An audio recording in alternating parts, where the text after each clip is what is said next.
la administración del presidente Uribe, desde el punto de vista económico, desde el punto de vista social y sobre todo y principalmente con los golpes fuertísimos que experimentó la guerrilla, el terrorismo en esos años, actuando rigurosamente, repito, dentro de la ley.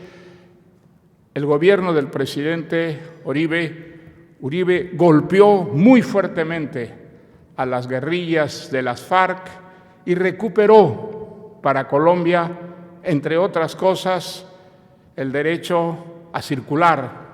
Las carreteras del país habían sido bloqueadas y se habían convertido prácticamente en un monopolio en el que la guerrilla ejercía una tremenda presión sobre los ciudadanos del país. El presidente Uribe devolvió la libertad a las carreteras y quienes tuvimos la suerte de estar en Colombia en ese tiempo, vimos la enorme felicidad, la alegría, el sentimiento de libertad que significó para los ciudadanos colombianos el poder circular libremente y sin peligro, sin riesgo, por las carreteras de su país. Las cifras son más que elocuentes. En esos años el terrorismo disminuyó radicalmente, la guerrilla sufrió reveses muy profundos y jamás hubieran sido posibles esos acuerdos de paz tan discutibles si no hubiera sido porque en el gobierno del presidente Uribe la guerrilla experimentó derrotas muy importantes. Sin dormirse sobre sus laureles, el presidente Uribe ha seguido vivo, presente en la política colombiana de estos años, afortunadamente para su país. Creo que, además de haber sido víctima de muchos atentados terroristas, el presidente Uribe ha sido víctima también de una campaña calumniosa, desnaturalizando sus credenciales democráticas impecables, denunciando su liberalismo, que es profundamente sentido y que ha guiado su conducta política a lo largo de toda su vida.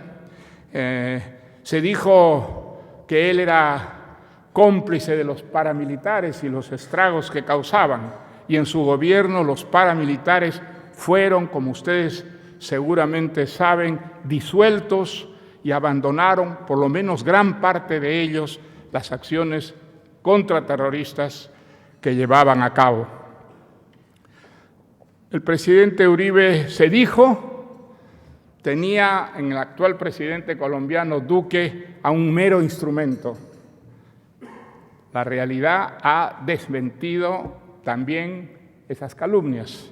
Es verdad que hay una sintonía ideológica de fondo entre el presidente Uribe y el presidente Duque, pero no es verdad, no es cierto que el presidente Duque sea un mero instrumento del expresidente Uribe. Y la mejor prueba de ello es que el presidente Duque ha tenido muchos y muy serios problemas con la vigilancia que el partido del presidente Uribe ejerce sobre las actuales autoridades colombianas desde el Parlamento, como debe ocurrir en un país democrático. Y Colombia, pese a los problemas que ha experimentado con los ataques de las FARC a lo largo de su historia en medio siglo, es un país profundamente democrático. Ojalá tuvieran todos los países latinoamericanos las credenciales democráticas que tiene Colombia. Unas credenciales que están representadas magníficamente por la persona que hoy día nos visita. Recibamos al expresidente Uribe con un fuerte aplauso.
Muy apreciado maestro Mario Vargas Llosa, don Antonio San José, señora embajadora de Colombia, Carolina Barco, muy distinguidos integrantes de las Cortes, muy estimado auditorio.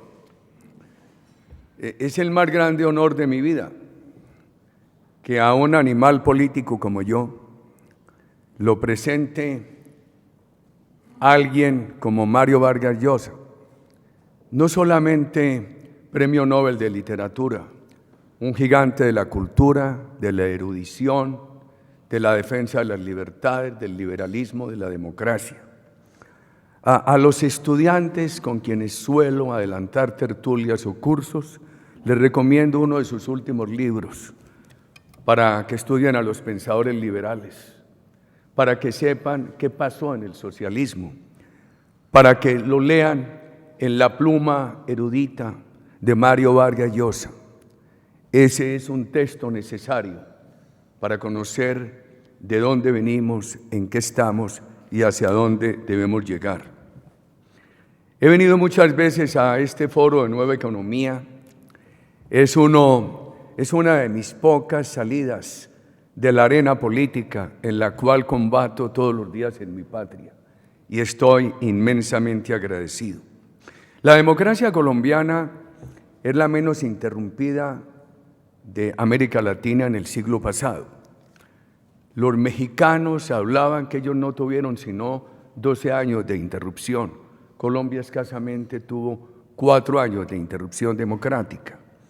El expresidente Darío Echeandía decía que no había sido un golpe de Estado, sino un golpe de opinión.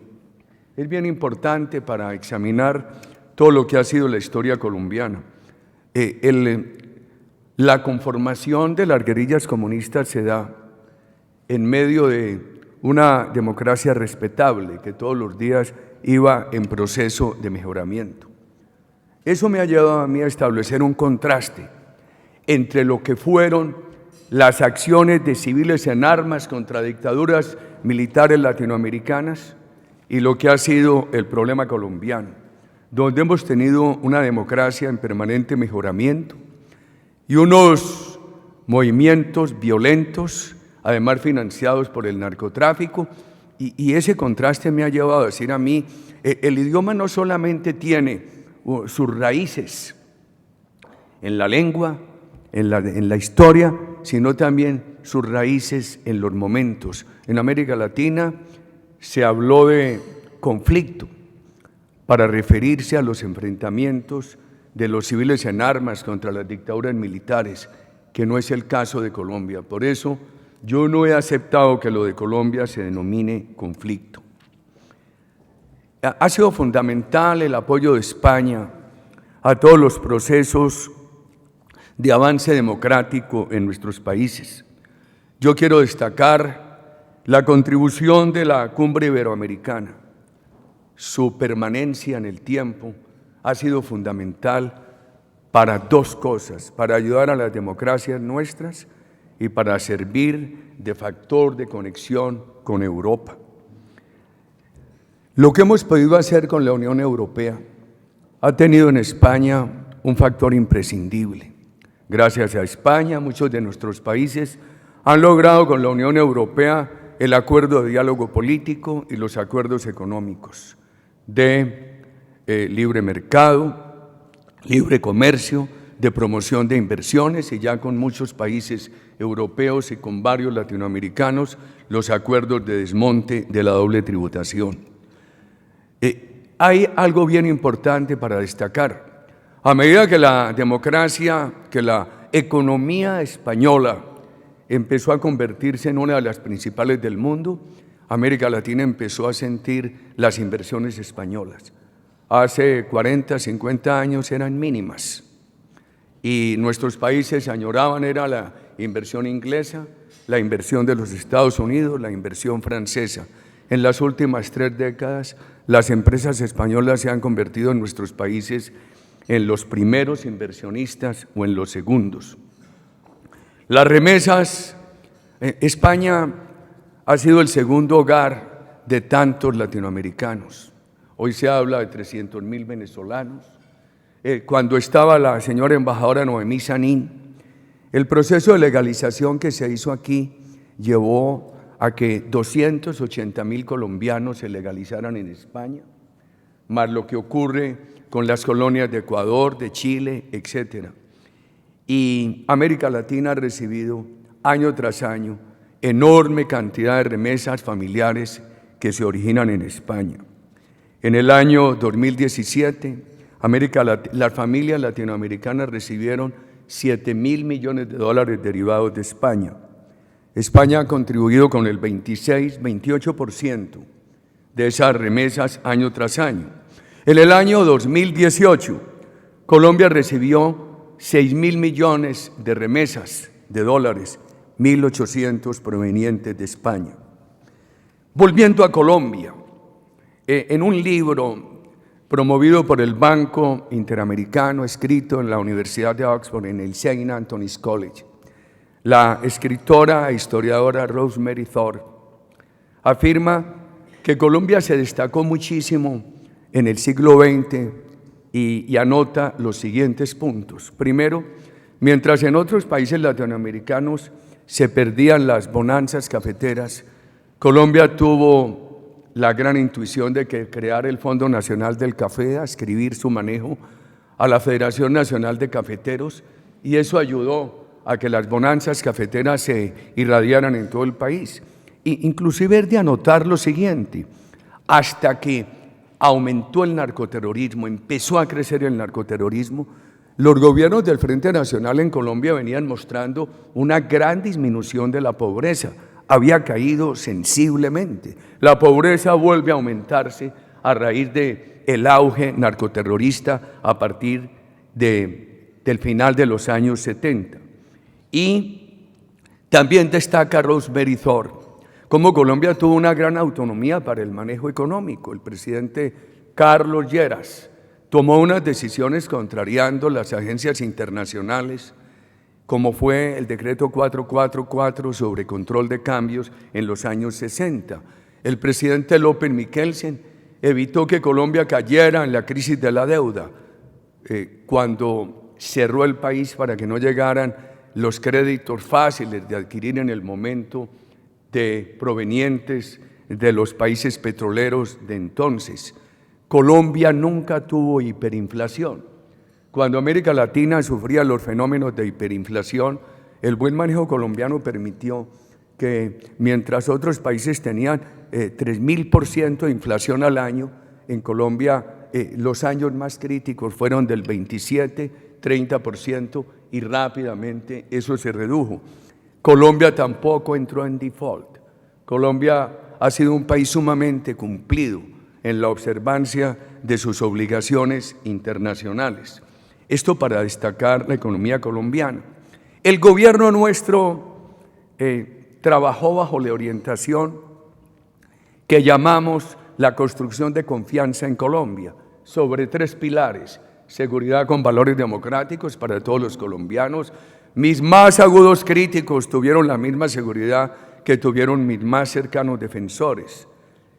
Yo creo que es bien importante, ahí están, llevan 30 años criticándome y gozaron de toda la protección de la seguridad democrática en esos 8 años de gobierno. Mejoró el país en eso de la seguridad, mejoró en eso de la inversión, mejoró en eso de la política social.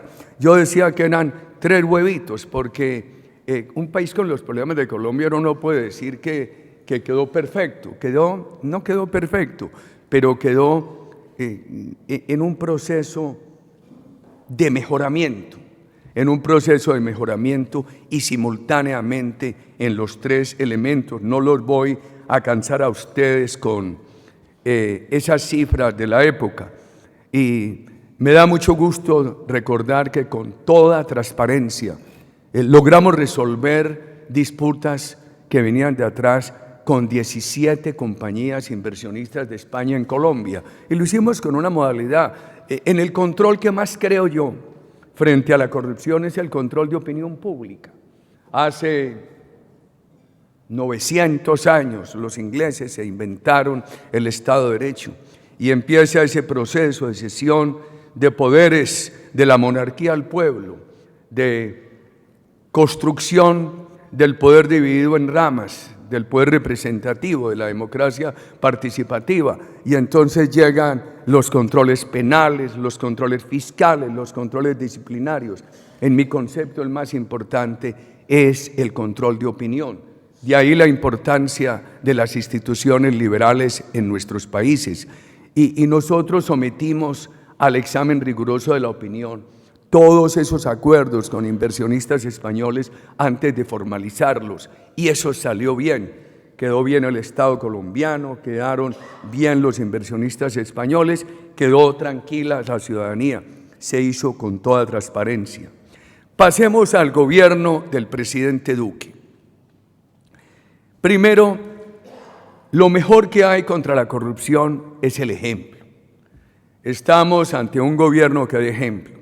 La personalidad del presidente Duque es una persona íntegra, y así es todo su gobierno. Yo tengo mucha fe en que ese buen ejemplo tiene que dar buenos resultados en Colombia en esa lucha contra la corrupción. Es un presidente que goza de respeto internacional. El país hacia el mediano y largo plazo está bien orientado. Por supuesto, tiene unas tensiones de corto plazo muy difíciles de superar, la herencia económica. En el gobierno anterior el endeudamiento colombiano pasó del 43 al 56, y alguien dice, bueno, pero es que el 56 es poco. Japón en la época de la crisis tuvo endeudamientos superiores al 100%, España los ha tenido en algún momento. El problema es la capacidad de pago. Un endeudamiento en América Latina, en un país como Colombia, el 56% del producto sin capacidad de pago es muy grave. La situación económica que recibe el presidente Duque es muy difícil. Un país con 209.000 hectáreas de droga. La droga había bajado en Colombia a 42.000 hectáreas. El presidente Duque la recibe en 209.000. Colombia es un país de 1.142.000 kilómetros. El Perú tiene 1.250.000, maestro. Bolivia tiene 1.090.000. Venezuela tiene algo más de 900.000 kilómetros. Colombia tiene todavía la mitad de su territorio en selva, en selva original, y la droga se ha convertido en el gran factor de tala del bosque. Las estadísticas de los últimos años muestran que con la aceleración de los sembrados de droga desde el año 2012 se ha acelerado la tala del bosque. Algo que no se ha dicho en la comunidad internacional, la preservación de recursos naturales en un país como Colombia está profundamente vinculada a la capacidad de eliminar los cultivos de droga. Yo quiero dejar esa reflexión. Por primera vez ayer se dice, al presentar a Estados Unidos un informe de las mediciones satelitales, que por primera vez en 5 años no han crecido los cultivos de droga en Colombia. Ya se van viendo los esfuerzos del presidente Duque. En esas tensiones de corto plazo están las dificultades del acuerdo de impunidad total. Yo he creído que por supuesto, ¿quién no quiere la paz? Todo el mundo. Pero pienso que lo que ha ocurrido con la impunidad total no es bueno para Colombia. Prueba, la impunidad total es la madre de nuevas violencias. El presidente Duque le toca recibir un acuerdo total de impunidad, además ilegítimo, perdieron el plebiscito, desconocieron el resultado del plebiscito, ganó el no quisieron adelantar un acuerdo nacional que introdujera algunas reformas que no habrían desnaturalizado los acuerdos de La Habana. Finalmente, las reformas que se pidieron tenían una gran renuncia a los ideales que defendíamos los defensores del no, y no se quiso introducirlas en ese momento. El presidente Duque, a consecuencia de esto, le toca un elemento difícil en lo político, que es toda la controversia alrededor de esos acuerdos, y un elemento material muy difícil, la relación de la droga con los acuerdos.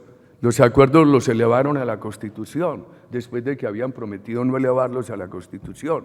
Y no solamente protegen a la FARC frente a la extradición por delitos anteriores a la firma, sino también quedan unas normas que dificultan mucho la extradición por delitos posteriores, como se ha acreditado recientemente en el caso Santrich. Y unas cifras bien preocupantes. La prensa habla de que entre Venezuela y Colombia la segunda guerrilla, el ELN, tiene 15.000 integrantes. En 2010, cuando terminábamos, tenía entre 1.800 y 2.400. Los residentes de la FARC, de acuerdo con Naciones Unidas, suman 3.000 personas. La anterior fiscalía hablaba de mucho más. Recientemente se ha dicho que las bandas criminales pueden estar en miles. Eran 2.400, 2.800 en 2010. Y la noticia de las últimas 48 horas es que más de 700 personas bien adiestradas en armas que se habían desmovilizado de FARC están desaparecidas, y ya muchos suponen que han vuelto a las armas. Todo esto es una enorme dificultad que encuentra el presidente Duque. Yo, por ejemplo, creo, hoy no tenemos las condiciones políticas, carecemos de la mayoría política para introducir reformas profundas a los acuerdos, pero eso no nos puede privar del discurso. Hay que seguir creando una gran conciencia. El país no puede tener una justicia paralela de impunidad durante 15, 20 años, como se definió en los acuerdos de La Habana. O sea que hay que seguir insistiendo. Yo, por ejemplo, establezco una diferencia. Cuando me toca alternar en el Senado de la República con personas que estuvieron incursas en delitos atroces, que están allí a pesar de la promesa presidencial anterior, no tendrán curules, no podrán ser elegidos, tendrán que ir a la cárcel, y finalmente ni cárcel, ni sanciones adecuadas, elegibilidad política, y además sin votos, simplemente puestos allí por el gobierno. Yo los he tratado con respeto, he alternado con ellos de senador a senador, pero les he dicho, el problema no son ustedes como personas. Si quieren cumplir bien, es correcto. El problema es el mal ejemplo que se deriva del acuerdo hecho con ustedes y aquellos que han seguido delinquiendo, como el caso del señor Santrich. Nosotros siempre dijimos, hombre, España es una excepción que permite la elegibilidad política de personas incursas en delitos atroces. Pero mire hasta dónde llegó la Corte, el Tribunal Español, el Tribunal Supremo, dijo, para el señor Otegi poder ser elegido, tiene que cumplir la pena accesoria. Cuando salió de la cárcel, aquí se dijo, el señor Otegi ya puede ser elegido, y el tribunal dijo, no, tiene una pena accesoria, que es una libertad condicional. Mientras existe esa condición, no puede ser elegido. En las democracias occidentales la norma es los responsables de delitos atroces no pueden tener acceso a la función pública. En Colombia se fue todavía más allá y se les dijo, no van un día a la cárcel, se les va a imponer una sanción irrisoria, que es una restricción de libertad y una restricción de movimiento y de residencia entre 5 y 8 años, pero simultáneamente pueden ejercer la función política, la función representativa en el Congreso. Nosotros dijimos, lo último que hemos dicho, renunciando a todas nuestras convicciones, por lo menos que mientras cumplan con esa sanción irrisoria, no puedan ser miembros del Congreso. Yo creo que el país sigue teniendo allí una enorme dificultad, y el tema de la hermana Venezuela. Yo creo que se está creando una especie de Siria. Ya ha salido de la hermana Venezuela el 12% de la población. Se habla de 1.300.000 venezolanos en Colombia. Colombia los ha recibido con enorme cariño. Hay que hacerlo. Nosotros hemos dicho, lo que tengamos hay que compartirlo con los hermanos venezolanos. Inclusive nuestro partido ha dicho, no aceptamos que las empresas desvinculen a un colombiano y vinculen a un venezolano para pagarle un 35% menos. Cualquier venezolano que obtenga empleo en Colombia debe recibir el mismo trato, debe ser beneficiario de los mismos derechos laborales de los colombianos. No se puede tener ese abuso. Unas circunstancias difíciles, solamente atender la sanidad, la salud este año, a los venezolanos que están en Colombia le cuesta al gobierno del presidente Duque 300 millones de dólares. Yo he creído lo siguiente, para no hablar de lo que fue la destrucción del Estado de Derecho. Aquí está la embajadora Carolina Barco. En alguna ocasión me dijo el presidente Chávez en Santa Marta, creo que era 17 de diciembre de 2003, Uribe, llévame al aeropuerto. Y yo conduje un vehículo, él fue de pasajero, se conmemoraba un nuevo aniversario de la muerte del libertador Bolívar. Y le dije a la embajadora Carolina Barco, quien era a la sazón canciller, aborde este vehículo atrás, esta conversación no la puedo tener sin testigos. Y le dije, me dijo, ¿cómo te parece mi política social? Le dije, presidente, buena, yo no la conozco en detalle, pero tiene razón, tiene sentido. Es un país muy rico que no puede tener pobreza. Las misiones parecen tener toda la lógica. ¿Y qué me dice Uribe? Le dije, no elimine la empresa privada, no afecte la democracia. Sin un gran avance de la empresa privada es imposible sostener una política social profunda. Le dije, la empresa privada y la política social son dos elementos de una ecuación de mutua dependencia. La empresa privada es la fuente de recursos para la política social y la política social es la fuente de legitimación de la empresa privada. Me dijo que no se necesitaba, que Fidel, como él se refería a Castro, le había dicho que América Latina necesitaba un socialismo con petróleo y que señaló a Venezuela. Recuerdo que cerramos esa conversación en el aeropuerto de Santa Marta cuando le dije, no te alcanza. Destruyeron el Estado de Derecho.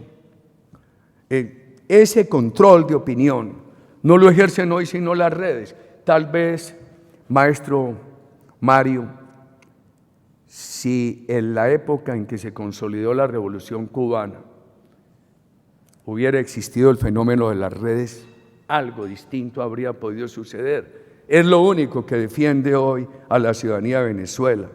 Aquí veo a Miguel Otero, ese esfuerzo periodístico en el Nacional, los periódicos de Venezuela restringidos, los medios cerrados, censurados, sus dueños obligados a cerrar o a venderle a los amigos del gobierno, eliminada la distribución del poder en ramas independientes, afectada la empresa privada.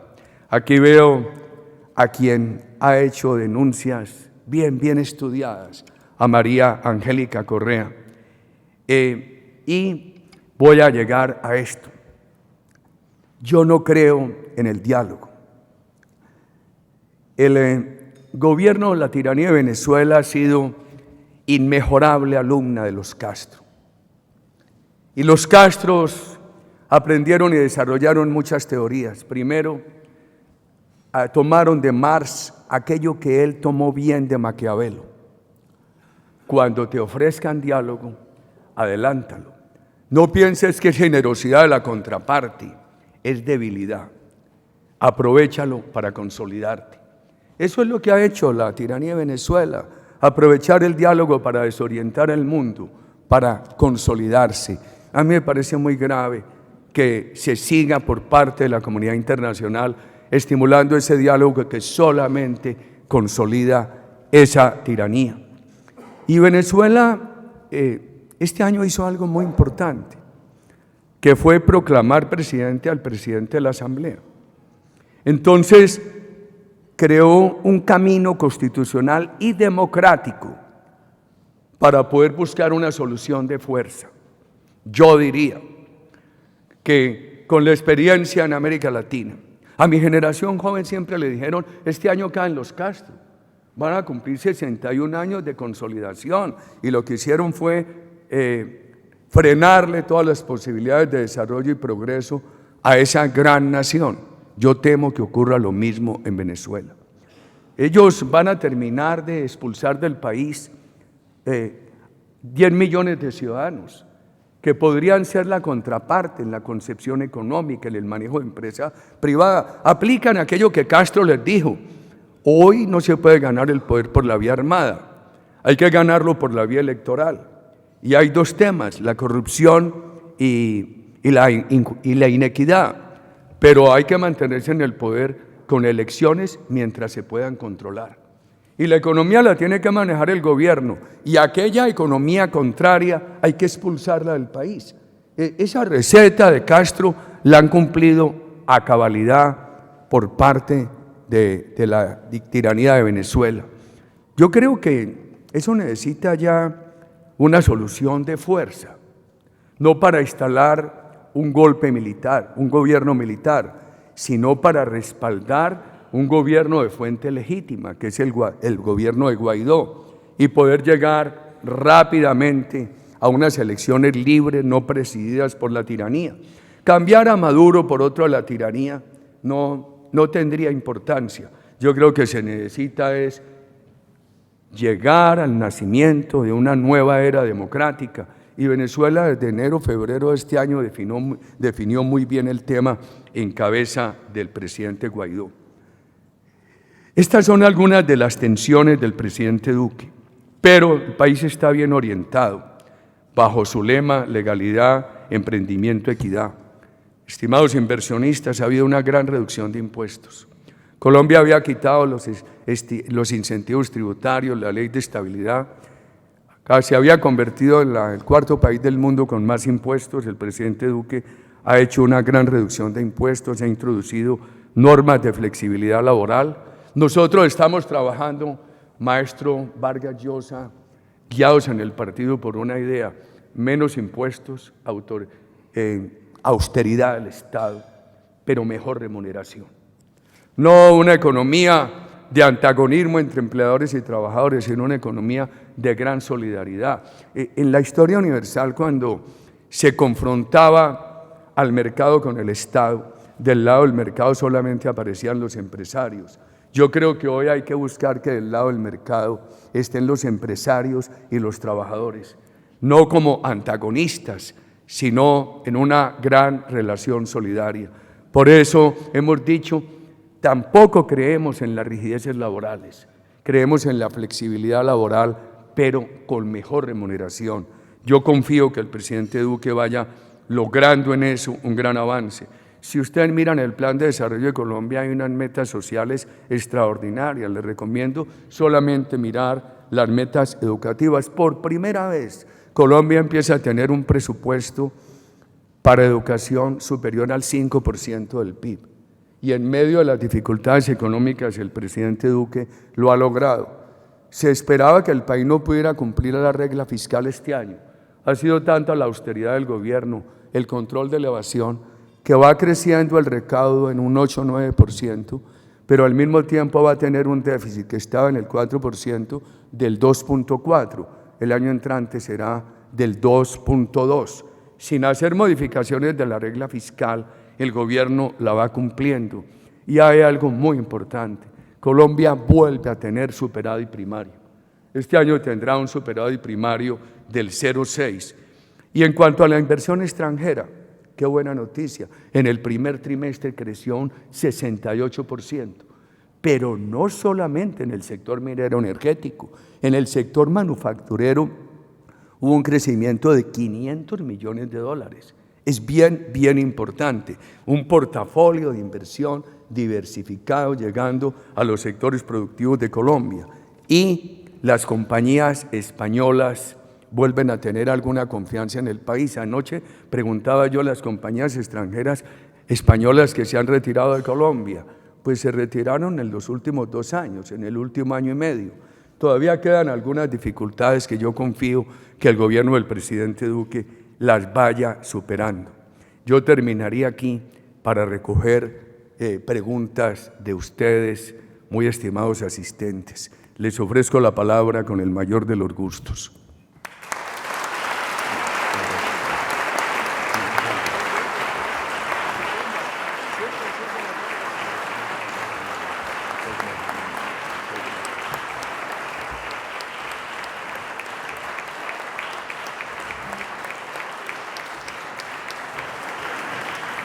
Muy bien, presidente Uribe, muchísimas gracias por su intervención. Les ofrece la palabra a los asistentes y le han tomado a usted la palabra también, porque hay muchísimas preguntas con muchos focos de interés.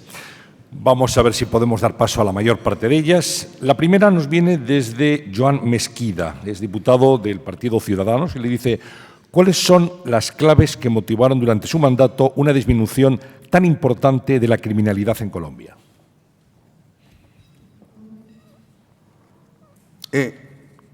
En alguna ocasión discutía yo con el expresidente López Miquelsen, una persona de unas calidades intelectuales superiores, y me decía: los proyectos de seguridad no tienen futuro en Colombia. Y la señora Abel, está viva, por fortuna, decía: ¿y qué propones tú en seguridad? Seguridad con valores democráticos, con todas las libertades, seguridad lo mismo para los amigos del gobierno que para la oposición, seguridad dentro del pluralismo, sin estados de excepción. Y dijo la señora: ¿cómo es que llamas eso, Álvaro? Seguridad democrática. Digo, con eso ganas.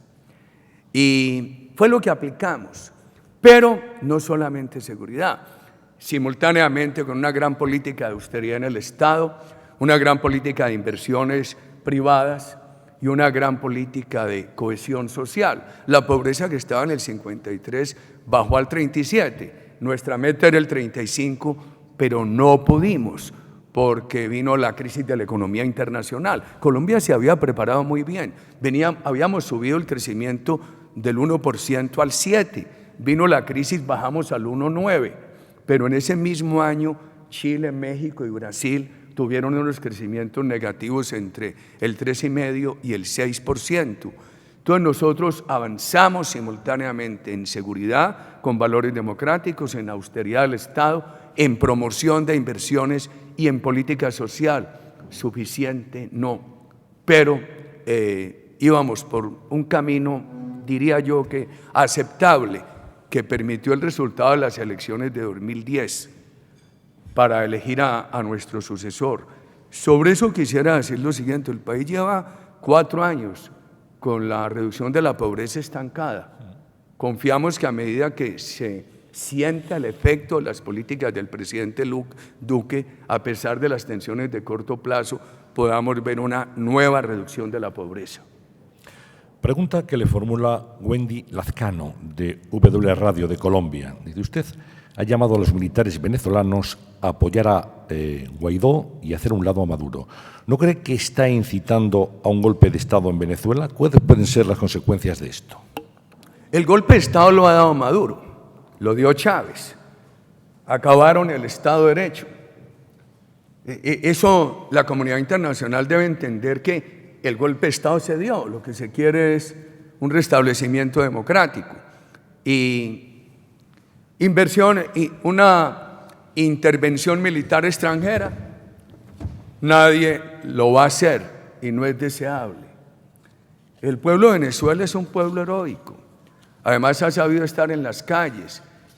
Si me equivoco, me perdonan tantos amigos de Venezuela, pero para derrocar a Juan Vicente Gómez, el pueblo de Venezuela estuvo 12 años en la calle. También en la mitad del siglo pasado, para derrotar a Marcos Pérez Jiménez, Venezuela estuvo mucho tiempo en la calle y lo derrocaron a pesar de que un mes antes o 2 meses antes, con fraude, ganó un plebiscito. El pueblo de Venezuela es un pueblo valeroso. Los venezolanos dicen: nosotros resolvemos el problema, pero es que allí hay un fenómeno de corrupción con las Fuerzas Armadas. Las Fuerzas Armadas ha tenido muchos de sus elementos en el narcotráfico y en negocios de corrupción, y eso es lo que ha dado sostenibilidad del apoyo de las Fuerzas Armadas a la tiranía de Maduro.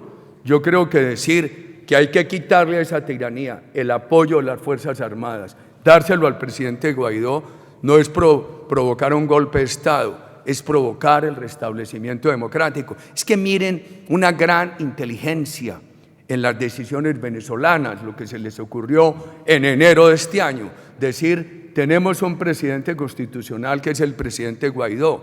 Entonces ellos, para el efecto de la remoción de Maduro y de su régimen, tienen prevista una solución democrática. La presencia de Guaidó y de esas decisiones políticas de Venezuela nos permite decir una decisión de fuerza que remueva a Maduro. No es una decisión que crea la posibilidad de un gobierno militar, no. Con la presencia de Guaidó es una decisión que simplemente respalda una solución democrática. A la comunidad internacional que hay que decirle con claridad, allá el golpe de Estado lo dio la tiranía. Aquí lo que necesita son unas acciones para el restablecimiento efectivo de la democracia.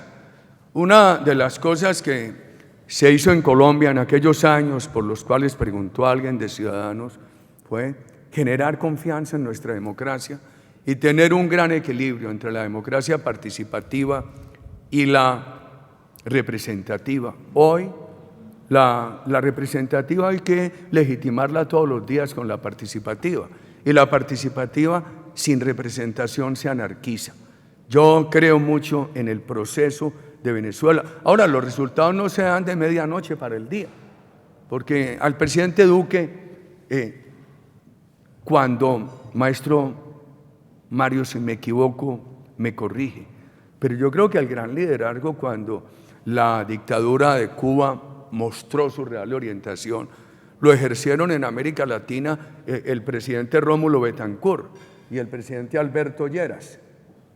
Y el apoyo internacional que concitaron no fue tan importante como el que ha concitado el presidente Duque contra la dictadura de Maduro. Sin embargo, se dice, pero no ha dado resultados. Eso no da resultados de la noche a la mañana. Hay que tener paciencia, pero persistir, no desistir. Persistir, no desistir. Pregunta de Javier Ortega Smith, que es diputado nacional, secretario general del partido político Vox. Dice, señor presidente Uribe, muchas gracias. ¿Comparte que el terrorismo, además de combatirlo con la fuerza legítima del Estado, policía y fuerzas armadas, con la fuerza del Poder Judicial, es igualmente importante combatirlo y derrotarlo, deslegitimándolo, su relato político? ¿Derrotarlo cómo? Deslegitimando su relato político ante los medios de comunicación y la sociedad. Por ello, ¿no cree inaceptable, le pregunto, que se invite a un terrorista como Otegui en la televisión pública de España? Y Vicente Azpitarte, que es senador del Partido Popular y periodista, dice, ¿qué le parece el blanqueamiento, dice, realizado por la televisión pública española al brazo político de ETA?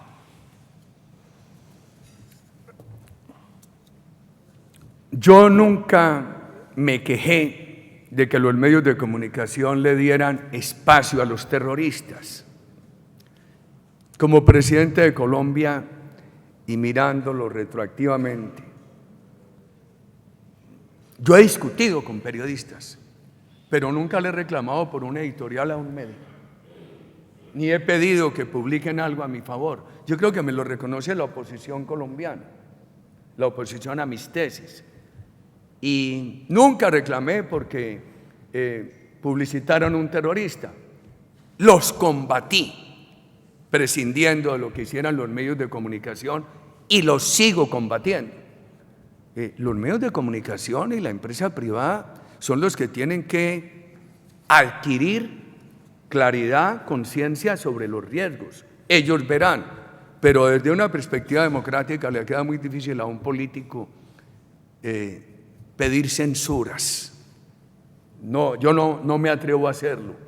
Eso sí, eso no implica debilitar la decisión de combatirlos.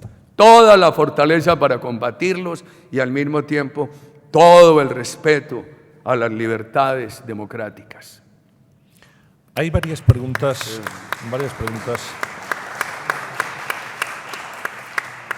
sobre la droga. Marcelo Moncayo, de Radio Cadena Nacional Televisión de Colombia, dice, según la ONU, Colombia produjo el 70% de la cocaína en el 2017 a nivel mundial. ¿Qué está fallando en Colombia y en la comunidad internacional para que se dé esta situación? Enrique Rojas, catedrático de psiquiatría, dice, ¿cómo ha evolucionado el tema de la droga? ¿Qué pronóstico tiene este problema? Él dice que suele ir todos los años a la Feria del Libro de Bogotá y que conoce esa realidad. Y Miguel Otero, director de Nacional, dice, ¿qué pasa con los cultivos de coca en Colombia? Que parece muy difícil reducirlos después de que usted pudo bajarlos considerablemente. En el año 2012, llevaba 2 años la anterior administración que inicialmente continuó lo que se venía haciendo como lo prometieron. Se tomaron unas decisiones en La Habana con la FARC y se comunicaron. Primero, que para el caso de la FARC el narcotráfico sería un delito conexo con el político, que no habría cárcel ni extradición y que habría elegibilidad política, que no habría fumigación y que la erradicación sería voluntaria. Colombia había bajado a 42.000 hectáreas, en ese momento empieza a subir a 209.000. El presidente Duque encontró 10 grupos de erradicadores manuales, tiene 120. Está buscando recursos para llegar a 200 y aspira a poder reiniciar la fumigación, que la ha prohibido la Corte Constitucional por las razones políticas de 2012.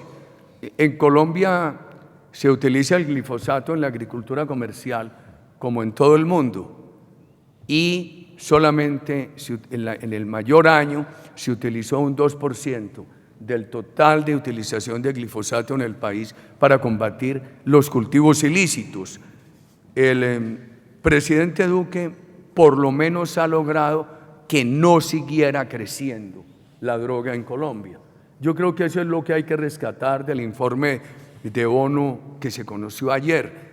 El país había pasado de producir 1.000 toneladas de cocaína a producir 120. Volvió a subir a las 1.000, pero hay toda la determinación del presidente Duque.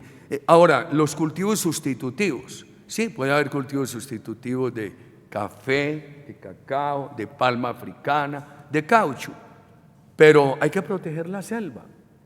El gobierno nuestro habló de una cosa que sirvió, que fue familias guardabosques. América Latina tiene el 50% de la selva virgen del planeta y hay que remunerar su cuidado.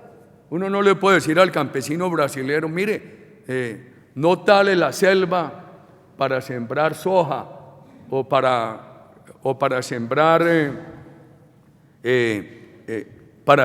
pasturas. Hay que remunerarlo.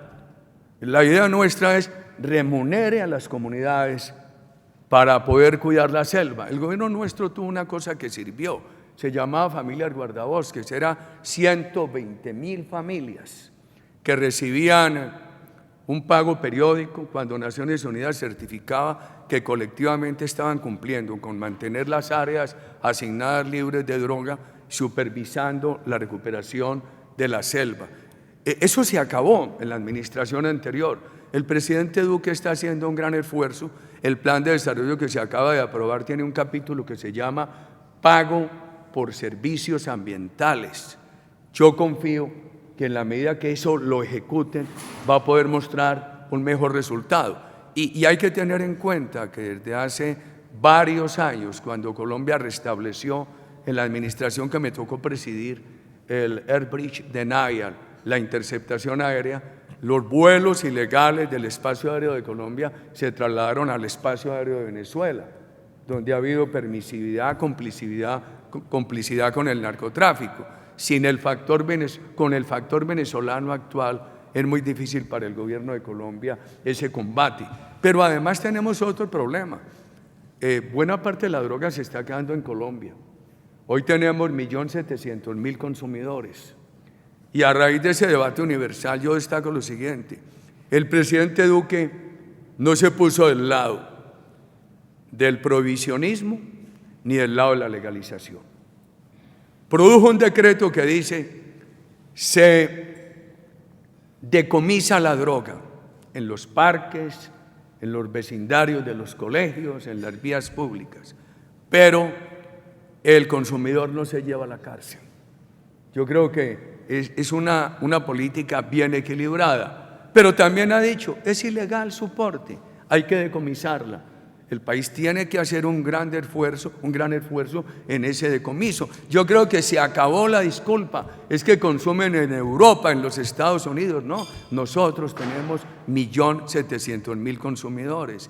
Y la verdad es que yo preguntaba en alguna ocasión, ¿qué porcentaje de los sicarios capturados en Colombia al momento de cometer un asesinato, qué porcentaje estaba bajo el efecto de la droga, del alcohol o el efecto combinado? El 100%.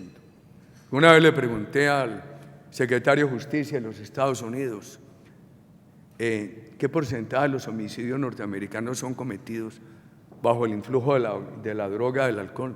Más del 50%. En México, más del 70%. Hoy tenemos un problema de criminalidad en Colombia muy grave alrededor de todo el microtráfico. Yo preguntaba recientemente por la legalización en Uruguay. Lo que ha hecho es estimular el uso de más drogas ilegales. Entonces no van a tener con la legalización de la marihuana.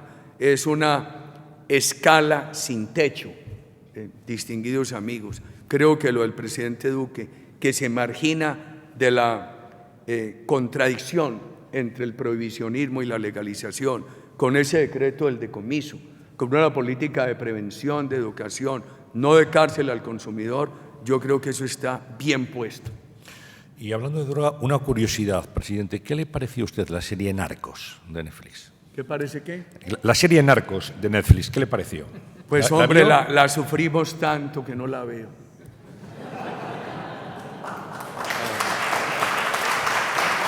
No la he visto. Hay un notario en Colombia todavía joven, era mi suplente al Senado de la República. No menciono su nombre, un gran individuo, estaba jovencito. Una de esas bombas de esa época destruyó el vehículo en que iba su señora y su hijito y los asesinó para no tener sino ese recuerdo. ¿Qué va a haber una serie cuando vivimos todo eso? Dos preguntas con el mismo asunto. Juan Ignacio Vecino, de patrimonioactual.com, dice: ¿cree usted que lo que está sucediendo con el galeón San José, es decir, que Colombia no quiere devolver a España los tesoros del Pecio, favorece las relaciones bilaterales? ¿Por qué no lo quieren devolver? Y Antonio Rodríguez, de Voz Populi, dice: ¿por qué Colombia no quiere que España le ayude a recuperar el galeón San José? Bueno, yo vengo de 8 años de oposición y un tema 8 años de oposición intensa, ya un gobierno que habíamos ayudado a elegir. Y ahora me siento muy raro, después de 8 años de oposición, ahora respaldando al gobierno elegido el año pasado. Yo soy más un animal, una fiera de oposición que una oveja pro gobierno. Queridos amigos, entonces yo diría que eso no debería ser problema. Yo creo que un rescate tiene unos costos y si por alguna razón es un gobierno dice: mire, ese tesoro fue extraído de aquí, no me quiten nada de lo que esté en el tesoro, pague el rescate con especies monetarias contemporáneas. Esos temas no deberían ser problema entre los países. Hay que pagar un costo. Si no se ponen si un país dice: no le puedo pagar con parte de las especies, pero le pago en dinero, pues que se pague en dinero. Yo creo que hay que evitar temas que no nos deberían dividir. Herman Aguirre, del periódico Colombia en España, ¿cuál es su opinión con relación a las muertes de líderes sociales y excombatientes de las FARC? Le voy a contar lo siguiente. La gran diferencia entre el presidente Duque y lo que está pasando ahora y lo que pasó antes es que en el gobierno anterior la norma era tapen, tapen, tapen. Y no se hablaba sino de paz y al mundo se le hablaba de paz, de paz. En Europa no se pudo conocer el discurso del no en el plebiscito. Y aquí, como en todo, imagínense ustedes, ¿quién iba a pensar que él no ganaba? Cuando él sí tenía apoyo de chequeras, ha aparecido hasta apoyo de Odebrecht recientemente, el apoyo del Santo Padre, la Unión Europea, de España, de los Estados Unidos, del presidente Obama. En fin, qué apoyos, qué apoyos. Y sin embargo ganó el no. Era una época que al mundo no se le decía qué pasaba internamente, sino paz, paz, diálogo, diálogo, diálogo. Y los resultados eran contrarios. Y tapen, y tapen, y tapen. En el gobierno del presidente Duque todo se destapa. Yo por aquí tengo lo siguiente. Entre el año 2016 y mayo del 2019 han sido asesinados 281 líderes sociales en Colombia. Pero es que Colombia tiene más de 6 millones de líderes sociales. Solamente en la acción comunal hay más de 5 millones. En el gobierno del presidente Duque han sido asesinados 60. Quisiéramos que ninguno. A mí lo que me parece tan injusto es a una persona íntegra como el presidente Duque le vienen diciendo, usted es el responsable.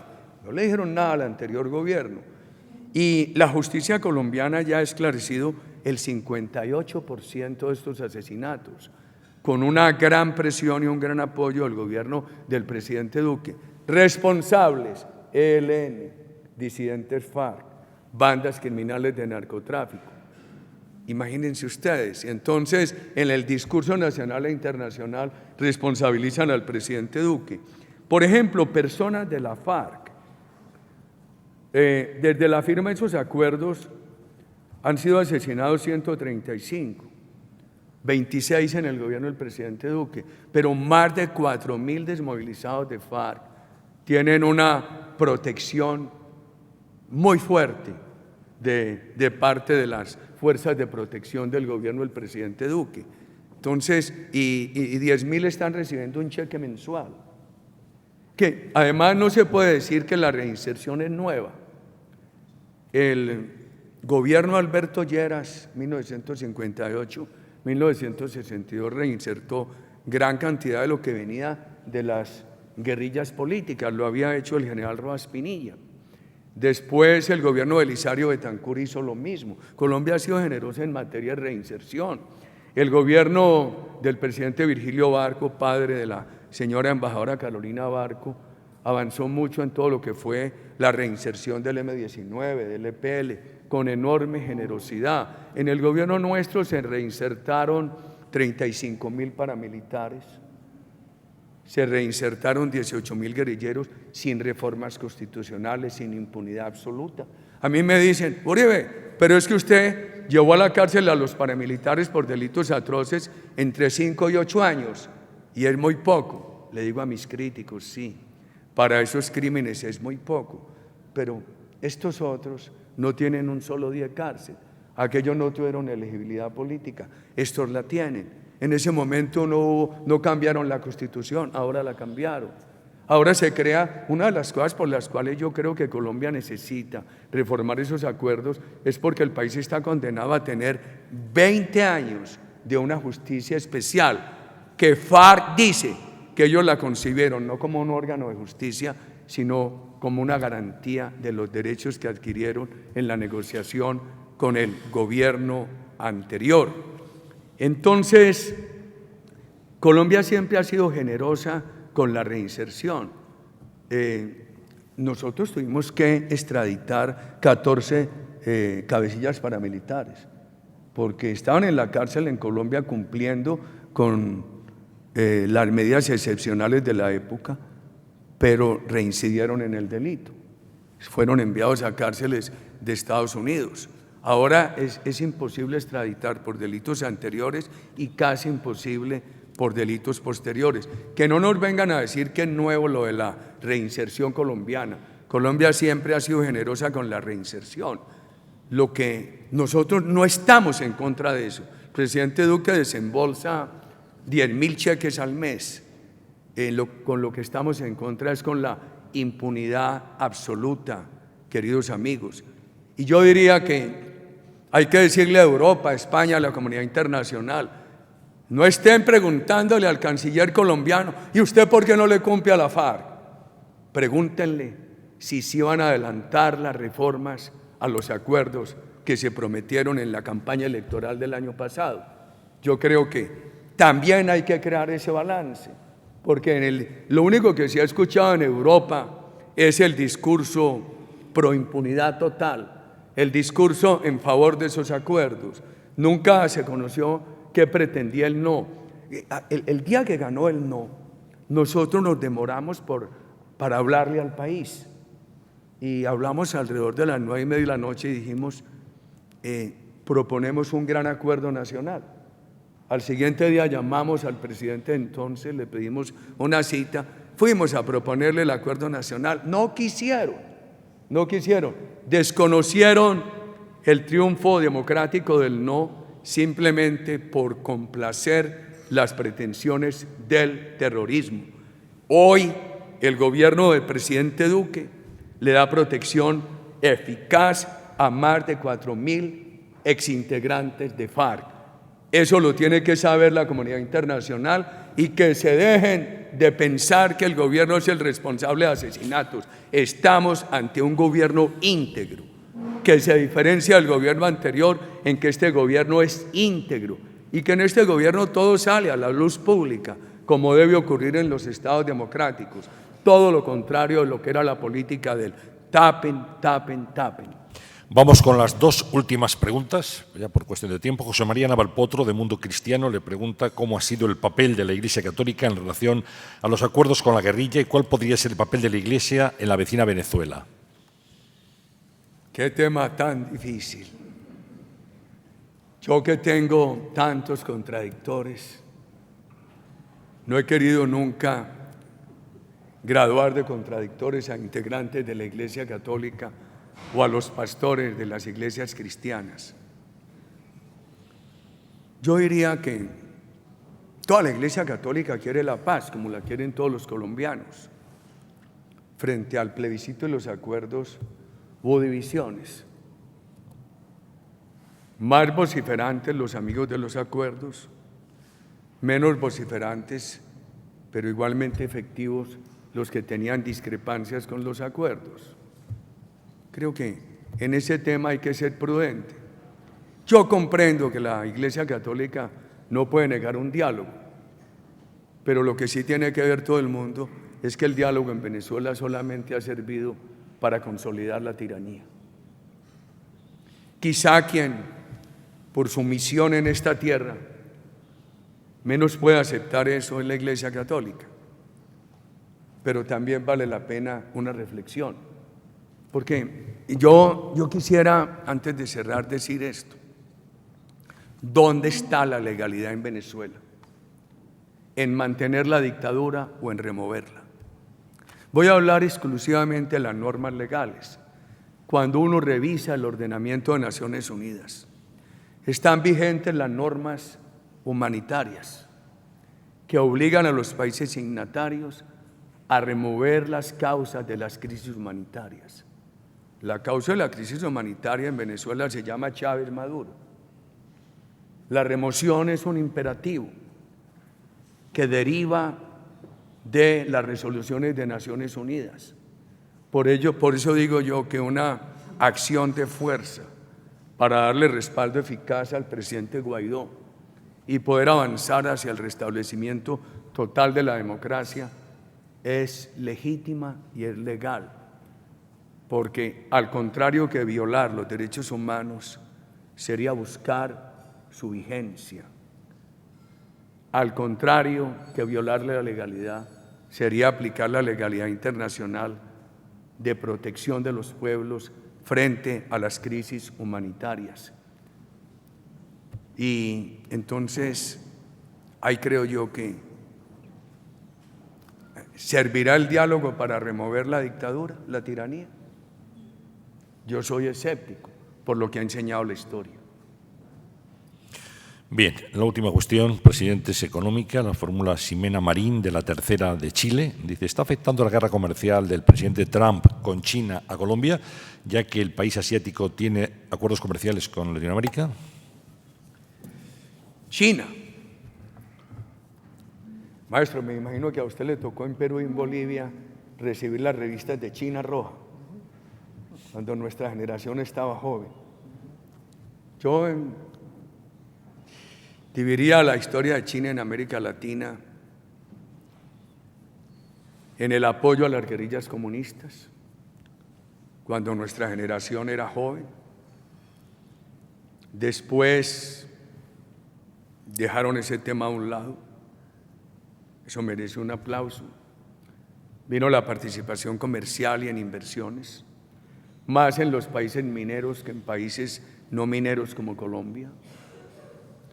Me preocupa que los préstamos a Venezuela y al anterior gobierno de Ecuador en alguna forma se han apartado de las normas de Bretton Woods y eso puede crear dificultades en el manejo de la política económica internacional, puede crear dificultades en el Banco Mundial, en el Banco Interamericano, en el Fondo Monetario.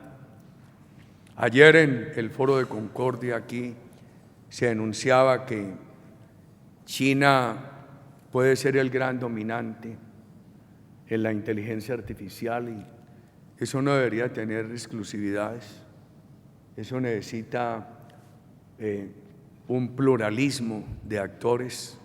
¿Qué tal la inteligencia artificial, el 5G, manejado solamente por un país? Se necesita pluralidad de actores. Un orador ayer dijo en Concordia que habría que tener a China como un socio de la comunidad internacional. Pero para ser socio de una comunidad hay que estar en igualdad de derechos y obligaciones con los otros socios, no en supremacías, que ojalá no la tuviera, nadie la tenga. Y entonces los temas de los aranceles. Yo pienso que la superación de la crisis económica en Europa, en los Estados Unidos, la bonanza económica en los Estados Unidos, eso de tener ese crecimiento sostenido superior al 3%, 3.6% de desempleo,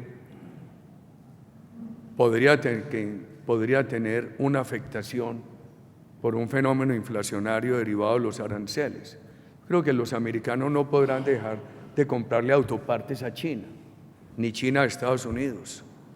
Y es muy difícil. Yo creo que más que una disminución cuantitativa del comercio que es necesario, puede darse un fenómeno inflacionario que puede parar la bonanza económica de los Estados Unidos, la desaceleración de la economía china puede afectar compras en América Latina. Indudablemente es un fenómeno con el que no contábamos, esta guerra comercial que puede tener efectos negativos en todos los países.